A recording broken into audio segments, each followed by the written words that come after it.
You know that feeling, right? You spend weeks, maybe even months, building the perfect plan. I mean, every detail is accounted for.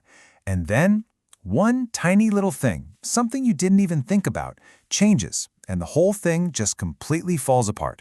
It's not bad luck, and it's definitely not just you. So why does this happen?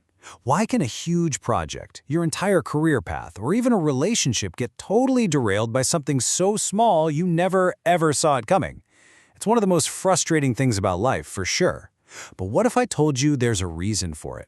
And it's a powerful one. See, the answer is a mental model that explains this exact pattern of chaos.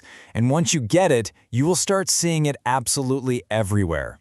So let's pull back the curtain and take a look. What we're talking about here are chaotic systems. And no, that's not just some cool-sounding phrase. It's a lens that's going to fundamentally change how you look at cause and effect, and honestly, how you plan for the future. Okay, so what is a chaotic system? Really? Well, think of it this way. It's any system where the smallest, most microscopic change at the very beginning can create a completely different world down the line. That sensitivity is so extreme that trying to predict the long-term result becomes, well, basically impossible. And right here, this is maybe the single most important distinction, the one most people get wrong. Chaos is not the same as random. Randomness, like rolling a die, has no underlying logic. It's pure chance. But chaos? Oh, it follows very specific rules. It's just that the system is so incredibly sensitive that it feels random to us, but it's not.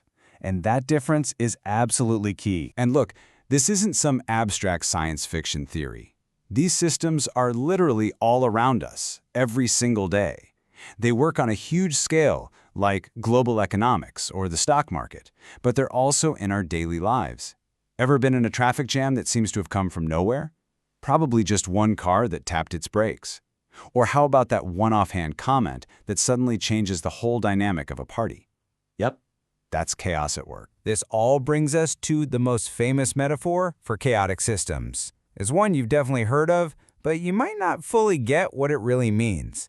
Let's talk about the real butterfly effect. So this is the famous quote from a mathematician named Edward Lorenz. The story goes he was running these early weather simulations on a computer.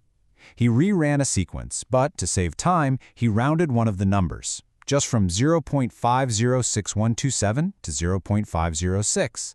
A tiny, tiny change. And the result? A completely different long-term weather prediction. This quote was just his poetic way of explaining that mind-blowing discovery. But here's the myth that everyone believes, that the butterfly somehow causes the tornado. That's not really it.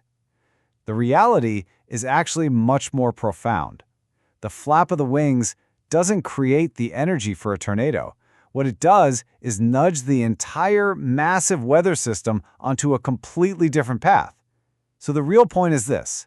In a chaotic system, every tiny action, every single moment, creates a future that is fundamentally different from the one that would have existed otherwise. Okay, so this is usually the point where it's easy to feel a little bit helpless, isn't it? I mean, if the world is this sensitive and unpredictable, are we just along for the ride? Are we just at the mercy of forces we can't even see, let alone control? Well, the answer to that is a hard no. The whole point of understanding chaos isn't to perfectly predict the future, it's to learn how to thrive within it. So, let's open up the toolkit. Here's how you actually navigate this uncertainty. This gives us a really solid 4-part strategy. It all starts with a simple mindset shift.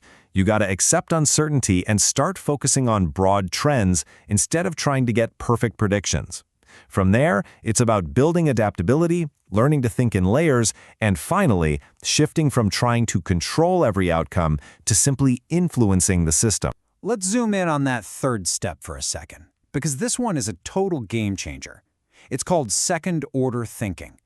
It means you don't just ask, what's the immediate result of what I'm about to do? No, you go deeper. You ask, okay, and then what happens? And what are the consequences of those consequences?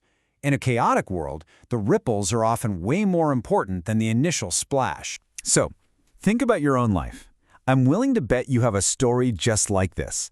Some small decision that just spiraled into something massive and totally unexpected. What was it? Go ahead and share your own butterfly effect story down in the comments.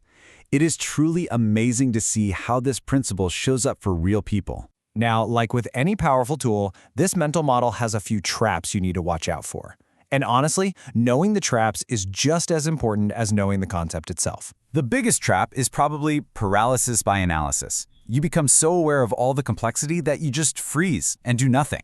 Then there's the classic mistake, confusing correlation with causation, right? You start thinking you see a butterfly behind every single tornado. But maybe the biggest one of all is trying to control every last detail. You have to remember, this model, it's just a map. It's a fantastic guide, but it is not the real world itself. So what does all this mean for you, practically speaking? It means you get to develop a whole new relationship with uncertainty, one where you're not afraid of it. Instead, you actually know how to work with it. If you only take one single thing away from this whole explainer, please let it be this. Your number one goal, above all else, is to build resilience. And that brings us to the final and most important shift in your mindset. Stop trying to build a perfect plan for a future you can't possibly know. Instead, focus on building a version of yourself, your skills, your systems, your mindset that's so robust and adaptable it actually thrives on unpredictability. Because the goal isn't to predict the chaos, the goal is to become anti-fragile to it.